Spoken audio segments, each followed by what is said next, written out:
están? Muy buenas tardes. Les saluda Angélica Favile Chauri. Como cada tarde de miércoles, les damos la bienvenida a su programa, Nuestra Memoria Histórica. Este programa es una coproducción entre TV UJAT y el Archivo Histórico de nuestra universidad. Les recordamos que esta transmisión es en vivo a través del canal 35.1 de TV UJAT y del canal 35 del sistema de cable local. También estamos transmitiendo a través de Facebook Live UJAT y tenemos el teléfono en el estudio a su disposición, es el 9933-581596. Nos encantará saber sus comentarios. Por cierto, queremos agradecer los comentarios que en redes sociales nos han dejado por programas pasados. Nos da mucho gusto leerles, aunque sea posteriormente de la transmisión. Y bueno, pues hoy vamos a tocar un tema importante. Seguramente ustedes ya sabrán de qué se trata. Las bases de nuestro actual sistema político y modelo de desarrollo tienen su origen en las luchas, las leyes y en general en el proyecto político de la llamada Generación de Reforma, que logró consolidar una hegemonía en la administración de México bajo la perspectiva del liberalismo. En la memoria histórica de nuestra universidad, cada 21 de marzo, fecha en que se recuerda el natalicio del licenciado Benito Pablo Juárez García, aprovechamos también la fecha para reivindicar a esa generación de liberales mexicanos que lograron transformar al país con leyes reformistas y además con la Constitución de 1857, que incluyó en sus artículos las garantías individuales y las libertades ciudadanas. En especial, por supuesto, recordamos al presidente Juárez porque representó el liderazgo de esa generación y porque nuestra institución tiene su origen en el proyecto educativo juarista. Así que para comentar de este tema que es tan cercano a nuestra universidad, nos acompañan dos miembros del Archivo Histórico que, bueno, ustedes ya conocen. Se trata de la licenciada en Historia, Laura Viridiana Díaz Rodríguez, a quien le damos la más cordial bienvenida. ¿Cómo estás, Laura? Nuevamente, gracias por estar aquí, como algunos programas. Ya somos clientes conocidos, así es. Y bueno, nos acompaña, por supuesto, también el historiador Héctor Valencia Reyes, que es maestro de la UJAT, es además el director del Archivo Histórico de nuestra universidad. Maestro, un gusto siempre tenerle aquí, bienvenido. Buenas tardes, y es un placer estar aquí para seguir conversando sobre la historia de México y recordando en este caso pues la figura emblemática que le da apellido a nuestra universidad. Claro, e identidad, ¿verdad? De hecho, hablar de la Universidad Juárez nos remite en todo el tiempo al prócer de la patria, a Benito Juárez García, y nos sentimos muy honrados. En esta semana estamos llevando a cabo los festejos juaristas, en donde hay una serie de actividades que seguramente usted ya se enteró. Hay diferentes certámenes desde cartel, poesía, declamación, una serie de actividades en la que se incluye el gallo universitario, del que también tocaremos el día de hoy un poco de esta actividad tan emblemática de nuestra universidad. Bien, maestro, pues yo quisiera iniciar preguntándole ¿qué representó, qué significado tiene esta llamada generación de la Reforma en la historia de México? Bueno, es una generación que le va a dar estabilidad política al país, que va a lograr consolidar un proyecto político hegemónico bajo los principios del liberalismo.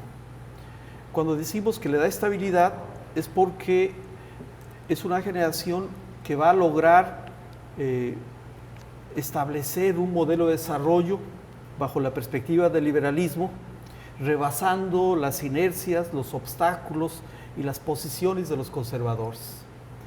Es una generación que por lo tanto va a reivindicar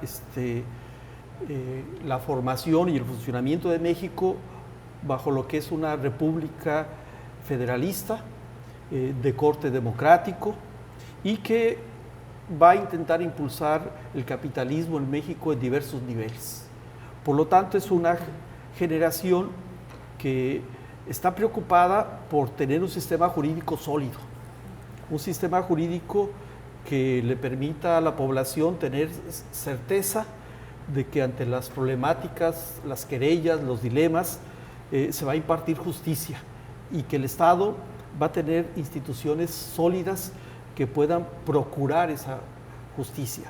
También es una generación que va a prometer impulsar proyectos de desarrollo económico en el país que efectivamente lo saquen de una crisis y prácticamente en la quiebra en la que ha vivido en los últimos 50 años. También es una generación que va a ciudadanizar el poder. Es decir, es una generación que luchó ante el clero, ante el poder militar y ante las oligarquías tradicionalistas de este país, para imponer un modelo de desarrollo y un sistema político en la que los ciudadanos estén representados y sean los que decidan. Ya no bajo posturas de carácter autoritaria, militarista o dogmática, como se hacía décadas atrás. Y dentro de esa dinámica, obviamente, va a desplazar de la administración que tenían las instituciones a la Iglesia. Es decir, va a construir un Estado laico en este país esa generación. Claro. Y obviamente va a realizar una serie de reformas, por eso le llamamos la generación de la reforma, pero además esas reformas quedan legitimadas en la Constitución de 1857 y luego se van a consolidar a raíz de que los conservadores deciden impugnar la Constitución del 57, no respetar la voluntad del pueblo y de los ciudadanos de tener como representantes y gobernantes a los liberales, y se van a levantar y van a querer dar un golpe de Estado. Y eso va a dar origen a la guerra de reforma o la guerra de 3 años, que la van a ganar los liberales. Pero no conformes los conservadores, se van a ir a Europa y van a buscar que los gobierne un noble extranjero. Y son los que le proponen al Papa Napoleón III y a los nobles europeos que nos venga a gobernar un noble extranjero que de alguna manera civilizadamente nos pueda orientar por los caminos que tiene el planeta en esa época. Y se va a dar la intervención francesa. Y nuevamente los liberales, esta generación de la reforma, se va a resistir a la intervención y va a ganar, va a lograr expulsar a los invasores y reivindicar su proyecto político. Y entonces es una generación que va a luchar en las urnas, que va a luchar en los congresos de los estados, que va a luchar en el periodismo y que finalmente va a poder tener el poder y construir una hegemonía, teniendo, como usted bien dijo al inicio, como líder o representante máximo a Benito Juárez, pero si uno revisa todos los secretarios de Estado que tuvo Benito Juárez o los que lo acompañaron desde 1855-56 en las reformas y en las luchas, uno va a encontrar a Guillermo Prieto, a Melchor Ocampo, a los hermanos Lerdo de Tejada, etcétera, etcétera. A un sinnúmero de intelectuales con una formación sólida, con principios sólidos, que fueron capaces de realmente construir alternativas. Claro. También yo suelo decir, para no obviarlo o ignorarlo, que esa generación va a sentar las bases, tanto jurídicas como políticas, de lo que después va a ser el porfiriato. Que el porfiriato va a significar, si esta generación hizo reformas y propuso un nuevo modelo de desarrollo que persiste hasta nuestros días en esencia, con un sistema político que tiene las mismas estructuras hasta nuestros días, el porfiriato va a buscar mecanismos y formas para generar una especie de contrarreforma, ¿no? Y Claro. por eso casi siempre le hacemos fuertes críticas al porfiriato, ¿no? Sí. A mí me llama mucho la atención, incluso podría decir me gusta, que esto no es justamente de gustos, ¿verdad? Pero esta idea de manejar a la generación de las reformas, porque a veces en la historia solemos, pues, digamos que atribuirle a lo mejor los méritos a una persona o a un grupo pequeño. Y esta idea de generación implica darle un sentido colectivo. Exacto, y eso a mí me parece que es importante incluso para aprendizajes actuales, de que las luchas y las búsquedas de alternativas pues no son se dan individuales, ¿no? Exacto, Sí. claro. Además, claro, forma parte de un tiempo. O sea, Juárez es un hombre de su tiempo, y es un hombre de su tiempo que está sintetizando, junto con Melchor Ocampo, Santos Degollado, Leandro Valle, etcétera, están sintetizando los principios básicos, las promesas básicas, el proyecto básico del liberalismo. claro.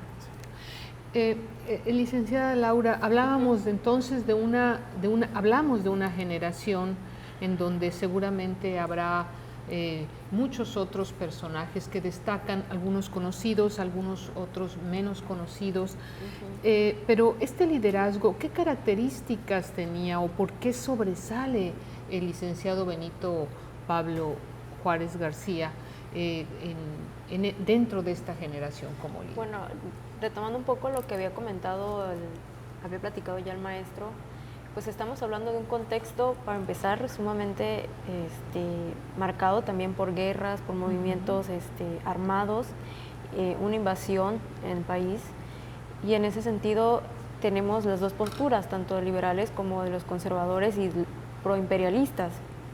Y en esa figura primero sobresale Benito Juárez porque fue presidente del país. Claro. Estuvo prácticamente itinerante durante el tema del Segundo Imperio, y eso va a hacer que genere una serie también de discursos, de prácticas, y que la gente vaya a generar también una forma, apegos hacia su figura y sobre todo hacia el proyecto que él estaba representando, vaya. Entonces, si tenemos eso y uno revisa, por ejemplo, cómo fue recibido Maximiliano cuando llegó, nos vamos a dar cuenta que esa idea que le vendieron a Maximiliano de llegar acá y que iba a ser recibido con los brazos abiertos, pues era nada más un discurso de un círculo pequeño, pero que tenía mucho poder. Algo Ahora, quería comentar el maestro. Sí, algo que no dicen los libros de historia y que tampoco queremos discutir entre los historiadores. Okay. Juárez era indígena. Sí. Y más del 50% de la población, el 60% de la población es indígena. Y hay una clase, un grupo amplio de mexicanos, mestizos pero pobres, que viene del pueblo. Entonces hay una identificación social, sobre todo de los sectores populares, con Juárez. Y además hay una identificación social también en el sentido de que al llevar la república itinerante por varias partes del país, lleva la representatividad de ser el presidente. Y eso va a mover conciencias entre los sectores populares y va a amarrar también vínculos en la resistencia que se va a dar en contra del imperio, pero en la resistencia de las guerrillas, de los ciudadanos o los mexicanos que de día eran campesinos, algunos trabajaban en pequeñas áreas fabriles, etcétera, y de noche eran guerrilleros, iban a la resistencia. Claro. Entonces, pero además, uno, si quiere estudiar a Juárez, no hay mejor forma de estudiarlo de un pequeño libro que tiene publicado en nuestra universidad, que se llama Cartas a mis hijos, donde él hace una especie de semblanza de lo que fue su vida, y ese libro le sirve a uno de puente para querer revisar qué fue lo que escribió o hizo Juárez, qué fue lo que escribió como diputado local en Oaxaca, como gobernador en Oaxaca, qué fue lo que escribió como presidente de la Suprema Corte de Justicia de la Nación, porque fue presidente de la Suprema Corte de Justicia de la Nación. Le ganó esa presidencia en elecciones a Porfirio Díaz, porque en la época de Juárez los magistrados al Supremo Tribunal de Justicia Federal eran electos por votación, como van a ser electos este año. Sí. Entonces, por ahí un periódico tabasqueño, yo saqué en un periódico tabasqueño el cartel donde están en la misma fórmula compitiendo Juárez y Porfirio Díaz. Entonces, y uno revisa estos escritos que le digo y va a encontrar un sujeto con una determinación extraordinaria, pero también una capacidad de poder organizar, proponer, enfrentar. Cuando González Ortega, un general, uno de los generales héroes en contra de la lucha contra los conservadores, y luego durante la intervención francesa le dice, ya terminó tu periodo, yo aspiro a ser presidente, me toca a mí ser presidente. Le dice, no, estamos en una situación de emergencia, tienes que entender qué es lo que está pasando en el país, no puedo dejar yo la presidencia y no nos podemos meter a un proceso electoral en estos momentos de urgencia. Entonces, uno va a encontrar también algunos rasgos significativos del humanismo juarista, que me parece que el humanismo mexicano del que tanto se habla hoy debería rescatar varios escritos de Juárez, varios manifiestos de Juárez, y poder ahí dilucidar en qué términos Juárez está pensando no en él, sino está pensando en los otros, en la otredad, y está pensando en los problemas que tienen los mexicanos. Entonces, Juárez ha dado, como todos saben, para novelas, para poemas, para el cine, para odas, para películas, ¿no? Su vida ha sido tratada por esta diversidad de elementos peculiares, pero loables, que están en su vida. Bien, pues estamos platicando hoy de muchas cosas, entre ellos, por supuesto, del licenciado Benito Pablo Juárez García. Vamos a hacer una pausa y regresamos en un momento a nuestra memoria histórica.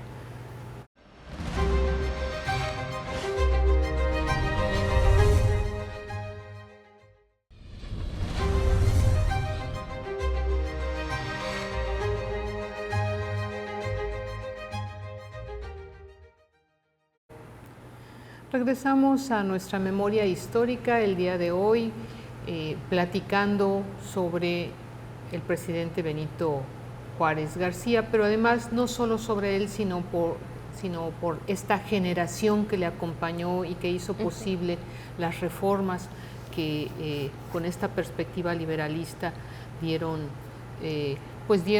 pauta para los gobiernos o el gobierno o las formas de organización modernas.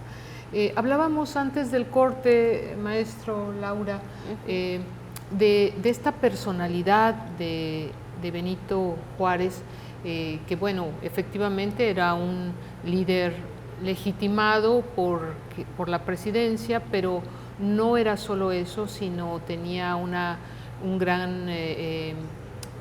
tenía seguidores, tenía una gran personalidad. Y bueno, ahora nos refería justamente que había un sentimiento arraigado del humanismo, ¿no? Sí. Del humanismo mexicano. Yo recomiendo que quienes quieran estudiar a Juárez, si bien es cierto hay que preocuparse por estudiar las etapas de su vida, hay que estudiar de manera más puntual el proyecto político que Juárez asumió, el proyecto cultural que Juárez recreaba y practicaba cotidianamente, tanto en la vida pública como en la vida personal.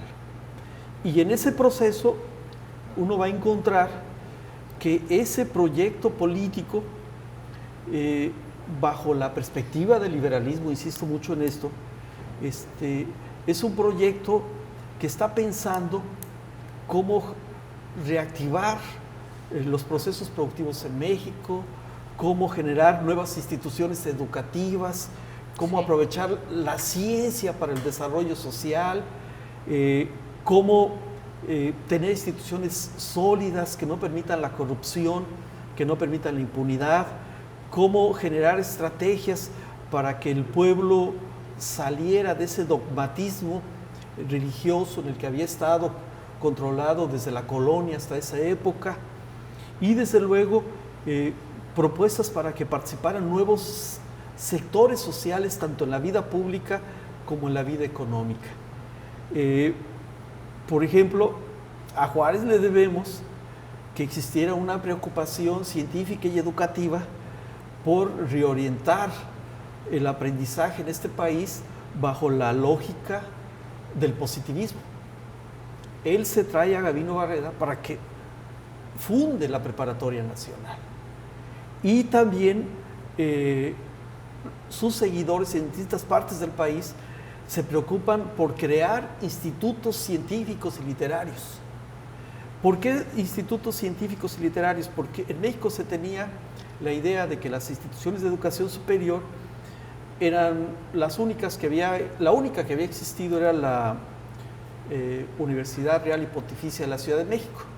Y entonces, después de la independencia, dicen, pues no vamos a reproducir ese modelo educativo, vamos a crear institutos científicos literarios. Estos institutos se crearon en diversas zonas, en Veracruz, en Oaxaca, en Guanajuato, en Querétaro, etc. En Tabasco no existía una institución de educación superior, y con la propuesta de esta generación de la Reforma, con la creación de la Preparatoria Nacional, hay un grupo de tabasqueños interesados en que se pueda crear una institución de educación superior en Tabasco. Y en 1861, Felipe J. Serra, que era el vicegobernador en funciones, o el gobernador en funciones, junto con los diputados federales de Tabasco, gestionan ante la Secretaría de Educación y ante el presidente Juárez los apoyos para que se pueda fundar en Tabasco un instituto de educación superior. Todos los libros, todos los miembros de nuestra universidad dicen que fue Victorio B. Dueñas. Victorio B. Dueñas no era gobernador cuando se hicieron los trámites. Están los oficios, están los documentos que prueban que quien realmente hace los trámites de esos 52,000 pesos es Felipe J. Serra, un héroe también de la resistencia de los tabasqueños en contra de los franceses. Entonces, y en este tipo de proyectos, como el proyecto educativo, vamos a encontrar ese famoso humanismo juarista. Y hay quienes lo critican y dicen, bueno, qué tan humanista era que dejó que su familia pasara por enfermedades, penurias, etcétera, etcétera. Sí, pero fueron en momentos de urgencia política, en momentos de guerra. Y entonces no solo la familia de Juárez pasó por esos vaivenes, sino la familia de casi todos los liberales mexicanos de la época, ¿no? Claro, Sí. claro. ¿Cómo es que está unida esta celebración que año con año tenemos en la Universidad Juárez para rendir, digamos, reivindicar y recordar a Juárez? ¿Cómo se da esta asociación? Bueno, primero hay que decirlo que si la despojamos de los oropeles de las conmemoraciones, de esos actos apologéticos que se reproducen cotidianamente, pero que en el fondo no nos enseñan mucho, hay que decir que es una responsabilidad. Es una responsabilidad asumirse como juarista. Es una responsabilidad en el nivel de los principios con los que convivimos, con los que trabajamos, y para quienes habitan una institución educativa, pues es una responsabilidad que tiene que ver con el proyecto educativo de esa generación, la de crear espacios educativos para servir al pueblo, para servir a los ciudadanos, para servir al desarrollo social, al progreso, etc. Y Después hay que decirlo que a raíz de que Juárez autoriza en 1861 que de los bienes de manos muertas que habían sido expropiados durante la Guerra de Reforma, se destinen 52,000 pesos para fundar un instituto de educación superior en Tabasco. A raíz de eso, es que se va creando ese vínculo entre los tabasqueños y la figura de Juárez y la generación de la Reforma y los principios juaristas y las ideas de esos liberales. En 1861 no se crea el Instituto de Educación Superior porque en 1862 nos invaden Francia, Inglaterra y España. Se queda Francia y crea el segundo imperio. Y cuando se van los franceses en 1867, tanto liberales como conservadores y moderados en Tabasco se empiezan a enfrentar y a luchar por el poder. Y así van a pasarse como 6 años. Cuando se restaura la República, los tabasqueños inician una lucha interna, regional, por el poder. Y tampoco se funda el instituto, pero hay gentes como Sánchez Mármol, como León Alejo Torre, Justo Santana, Santiago Cruces y otros que en la prensa, en los artículos de la prensa están diciendo necesitamos educación superior, necesitamos evitar que nuestros hijos se vayan de Tabasco y que tengan un espacio donde estudiar y se puedan formar. Necesitamos además, entienden ya para 1874, 76, cuando se empiezan a dar los primeros levantamientos de los porfiristas, que necesitan formar recursos humanos que puedan entrarle a las cuestiones que tienen que ver con el comercio, con la legalización de los actos comerciales.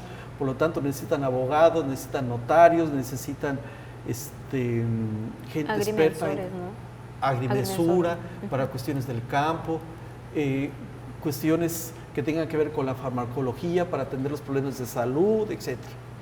Y es así como en 1878, un 12 de noviembre, se publica el primer plan de estudios del Instituto Juárez y se ordena que el 1 de enero de 1879 se funde el Instituto Juárez e inicien las clases en el Instituto Juárez.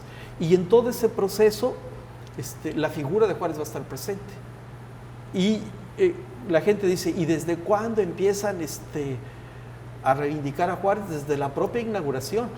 Escriben poesía, escriben odas, lo señalan en los discursos y deciden asumir esa responsabilidad que les decía hace rato. Aquí esta va a ser una institución juarista. Estos 52,000 pesos que fueron destinados, ¿realmente fueron los que ayudaron a fundarlo o es un dato histórico? Porque pasaron 17 años. 17 años. Después, ¿alguien los guardó o cómo? Pues, por ejemplo, algo que pudimos, conforme estamos trabajando en el archivo, hemos hallado diferentes tipos de documentos que muestran cómo se recogían los impuestos. Por ejemplo, las personas que tenían alguna propiedad, ya sea en San Juan Bautista o en los municipios, tenían que declarar cuánto era su terreno, cuánto tenía de extensión, el precio, y sobre todo ahí en el instituto podemos hallar, en el archivo, cuánto costaba una casa, en qué condiciones estaban, y eso también nos ayuda a entender cómo es que se distribuía el territorio después de la intervención francesa en San Juan Bautista. Pero eran propiedades que habían sido adquiridas para que pasaran al Fondo de Instrucción Pública para la fundación del Instituto Juárez. Incluso ahí en el archivo tenemos un documento extraordinario, el que mostramos aquí hace como un mes, de Gregorio Méndez, donde Gregorio Méndez, a pesar de estar en guerra, en pleno imperio, etcétera, le dice, hey, no se les olvide que hay un fondo de instrucción pública, que hay gente que adquirió propiedades, que tiene deudas y que tiene que ir pagando. Aunque no lo crea, no se terminaron de juntar para 1878 los 52,000 pesos. ¿Y qué cree que hizo la gente? Cooperó con Claro. 10 centavos, 5 centavos, 20 centavos, 100 pesos, 50 pesos, 200 pesos. Hay un extranjero, si no me equivoco, de origen catalán, y un norteamericano que dicen, yo coopero con 1,000 pesos Wow, de aquella época. de aquella. Y yo pude encontrar a través del tiempo la relación de quienes en los municipios cooperaban. Y podemos decir que ahí se juntó una cantidad significativa de dinero, pero se siguió necesitando recursos económicos para el futuro del Instituto Juárez, porque además decidieron que los estudiantes de educación superior, todos, iban a ser estudiantes becados e estudiantes internos. Sí. Entonces eran estudiantes que no solo se les daba un apoyo económico, sino que además vivían dentro del Instituto Juárez. Ahí comían, ahí se les daba ropa, y todo lo que calzado y todo lo que necesitaban. Encontraron una estrategia que les funcionó, que cada municipio apoyara a uno o dos estudiantes para que pudieran de alguna manera solventar sus gastos. Y también encontraron que cada estudiante tuviera un tutor, un profesionista o una persona letrada que recibiera el dinero de la beca y que se encargara de darle una dirección o dárselo al estudiante, pero que tuviera un uso adecuado. Y esto persistió hasta la época de la Revolución. El Instituto Juárez se convirtió entonces en un semillero de liberales. Sí y no. Ajá. ¿Por qué sí? Porque todos ingresaban a él con la idea de que representaba el juarismo, Claro. pero ingresaron durante el porfiriato. Y entonces también tuvieron que acomodarse a las circunstancias, a las relaciones, a la hegemonía, a veces demasiado elitista, clasista, que estableció el porfiriato. Y siempre pongo el ejemplo de Francisco J. Santamaría, que estudió en el Instituto Juárez, que fue un estudiante pobre, pero que se convirtió en un cuadro de los porfiristas, que fue el orador principal junto con Rafael Martínez de Escobar en 1906, en el homenaje que se le rindió a Juárez, en el primer homenaje que se le rindió a Juárez en el Parque Juárez, frente a su recién inaugurada estatua.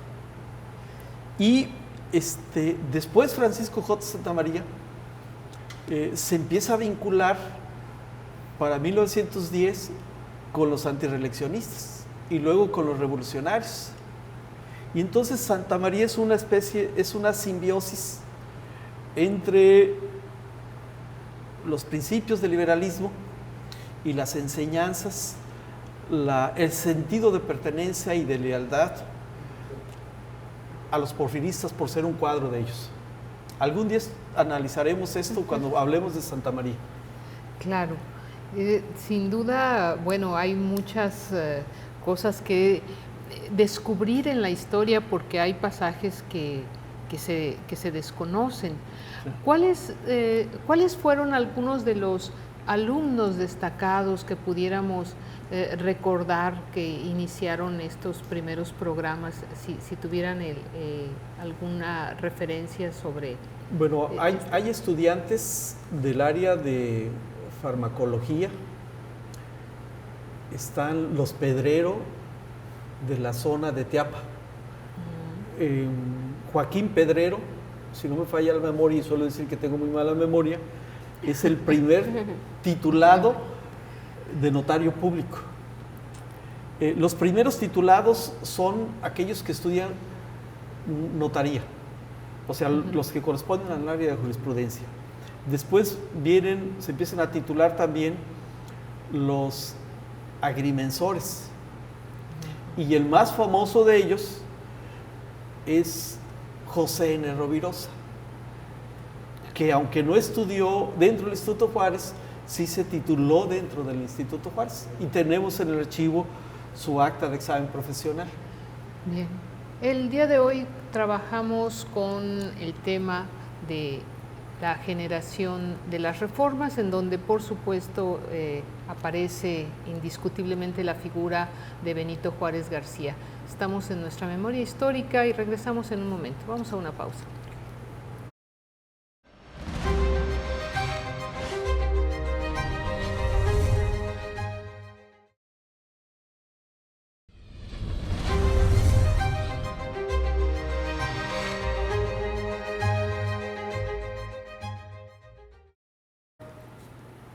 Estamos platicando hoy en nuestra memoria histórica de Benito Juárez García y todo lo que alrededor de él se da, en especial de la generación de las reformas.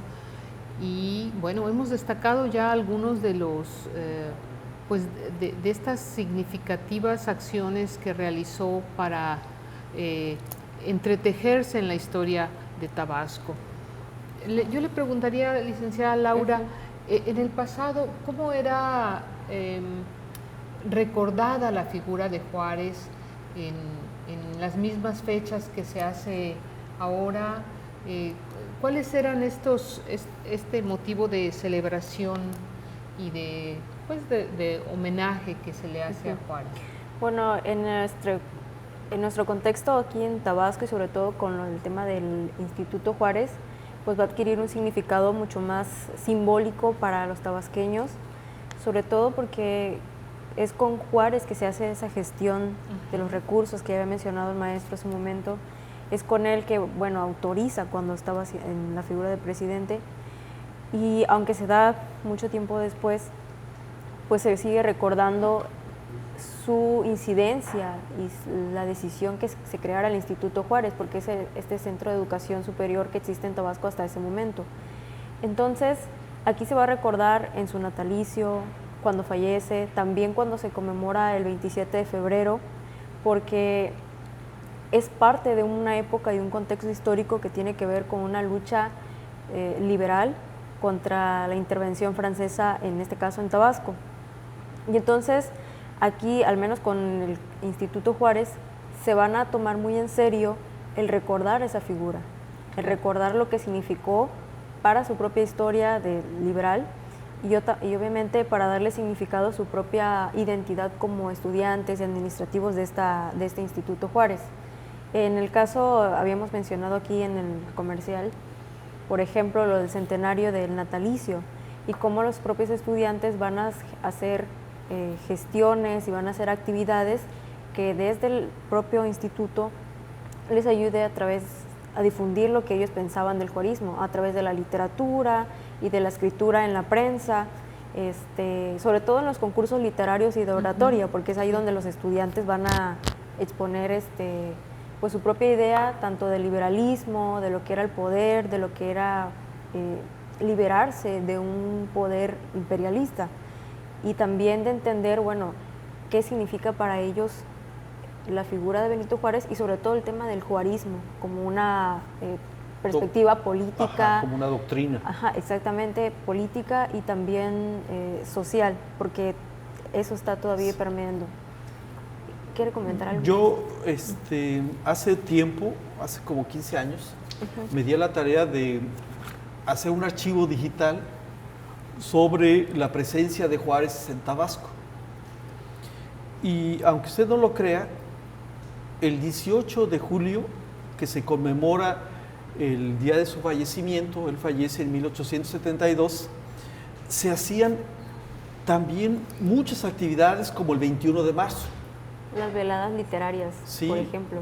Y se escribía y se recordaba hasta con cariño a Juárez, las distintas generaciones. Y también se recordaba mucho el 5 de mayo, por la batalla de Puebla, por la derrota de los franceses en la batalla del Puebla. Ahora bien, los porfiristas lo recordaban de una manera. Intentaban ocultar o suavizar los discursos, las frases, las enseñanzas de Juárez, para adaptarlas a la figura de Porfirio Díaz. Los revolucionarios, en cambio, las rescataron, las reivindicaron y las reimpulsaron en el contexto de la lucha revolucionaria. Y me refiero a los revolucionarios tabasqueños. Los garridistas lo hicieron hasta socialista y desde luego antiimperialista. Entonces, y podemos hablar cómo se recordaba en la época de Santa María, etcétera, etcétera.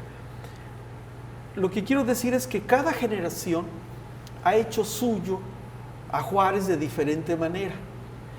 Y claro, en la dinámica de cada generación se ha dado una lucha entre aquellos que solo quieren hacer apología de Juárez por las fechas y aquellos que sí creen en los principios juaristas y aquellos que reivindican los principios juaristas. Entonces, y nosotros tradicionalmente sintetizamos nuestra posición institucional en el gallo universitario, sí, que nace, como dije hace rato, en 1906, pero que va a tener a partir de 1915 una dinámica que se conserva hasta nuestros días. ¿Por qué? Porque en 1913 los estudiantes que van a conmemorar a Juárez, al Parque Juárez, también protestan en una velada literaria posteriormente por el asesinato de Madero y Pino Suárez. El gobernador Mestre Iglesias los encarcela y al año siguiente no pueden realizar la conmemoración.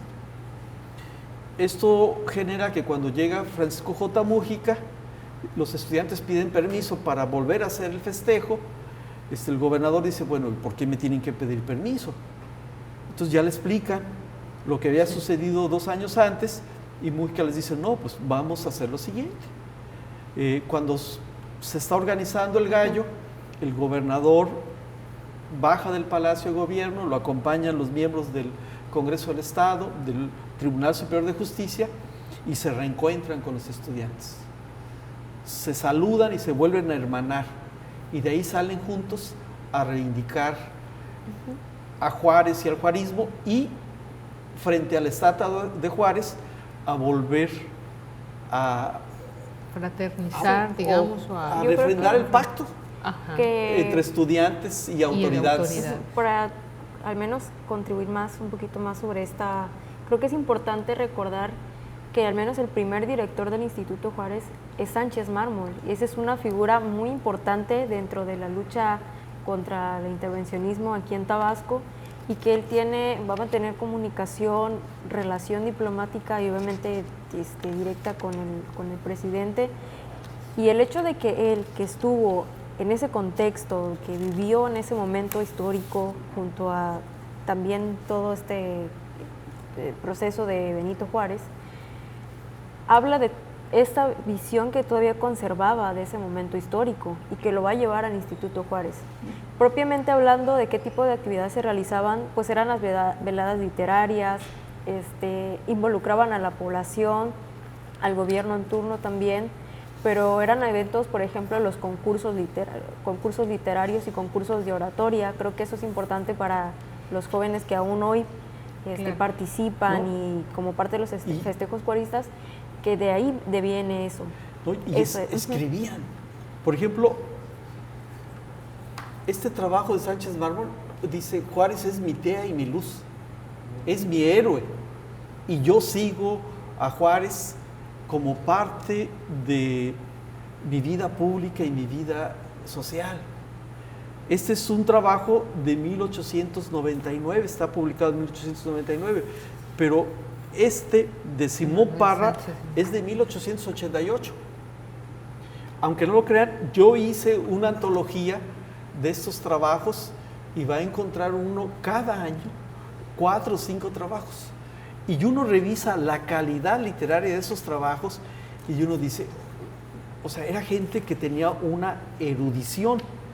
Y a través del tiempo uno va a encontrar lo que les decía hace rato, que todas las generaciones, este es un Juchimán, Ya el Juchimán es de los 40, 50, pero de la Sociedad de Estudiantes Libres hay trabajo. Este me gusta mucho porque es de un estudiante llamado Carlos Amadrazo Becerra. Amadrazo.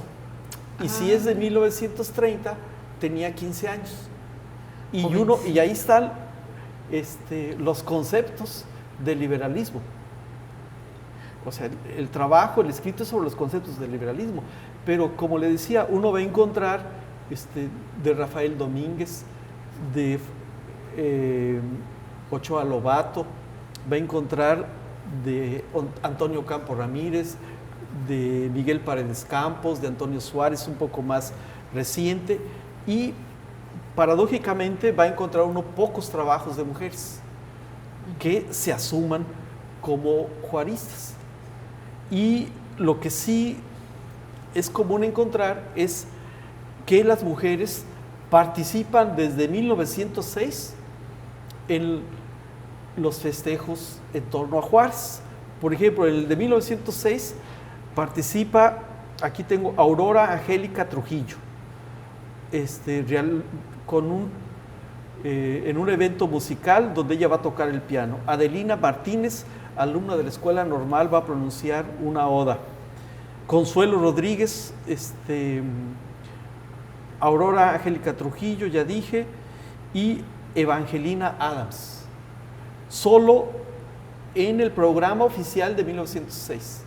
Asumimos que eran alumnas ya del instituto. La mayoría, algunas eran alumnas de la Escuela Normal que se había creado en 1905. Todavía en esa época no podemos decir que hay formalmente alumnas matriculadas en el Instituto Juárez, aunque en los archivos hemos encontrado mujeres que se titulan dentro del Instituto Juárez desde el siglo XIX, finales del siglo XIX.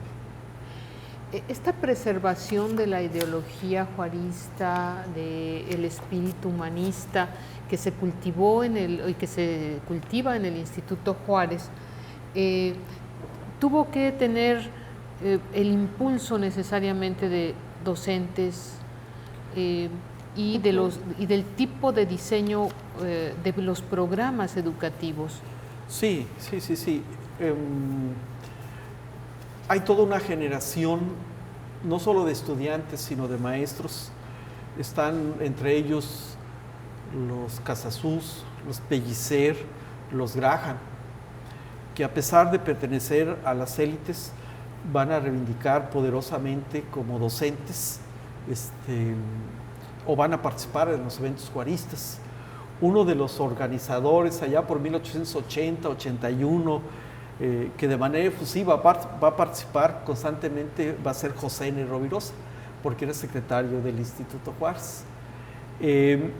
Y los maestros emblemáticos de Tabasco van a participar. Incluso uno va a encontrar maestros que con el tiempo van a asumir posiciones políticas, no necesariamente juaristas, pero que en su juventud van a ser extraordinariamente liberales. Claro. Entre ellos, por ejemplo, podemos mencionar a los dos hermanos Juan y César Casasus. También podemos mencionar a hay un personaje muy poco estudiado y que fue director del Instituto Juárez, está vinculado al Instituto Juárez, Diógenes López Reyes, que de estudiante participa en la creación de la Sociedad de Estudiantes Libres y que era continua sus participaciones, ya sea el 27 de febrero, el 5 de mayo o el 21 de marzo, y que después se vuelve contrarrevolucionario y termina asumiendo posiciones conservadoras, ¿no? Claro. Para ir cerrando el programa, maestro Laura, les pediría, ¿qué nos queda, qué nos deja la generación de las reformas? ¿Qué es lo que podemos ver actualmente todavía de ese ímpetu, de esa ideología? Bueno, yo suelo decir Primero, que cuando uno de adolescente o de joven aprende que uno tiene libertad de pensamiento, libertad de expresión y libertad de asociación y libertad de tránsito en este país como ciudadano, a quienes le debemos eso es a las garantías constitucionales que por primera vez aparecen en la Constitución de 1857 y a la generación de Juárez. Quienes insistimos mucho, a pesar de tener creencias religiosas, en que debe haber una separación entre lo que es la educación y los dogmas religiosos, y por lo tanto reivindicamos una posición laica, ahí encontramos otra enseñanza. A quienes consideramos en el presente que este debe ser un país de leyes, de instituciones, donde no exista la corrupción, la impunidad y donde las instituciones encargadas de impartir justicia lo hagan en función de los preceptos jurídicos y no en función del poder o el del dinero, ahí tenemos otra enseñanza. A quienes creemos y practicamos el periodismo de una manera libre y que creemos que el periodismo debe ser no una comparsa del poder, sino efectivamente un ejercicio que sea capaz de decirle a los funcionarios, a los gobernantes, esta es mi posición como ciudadano sobre los fenómenos, los problemas, etcétera.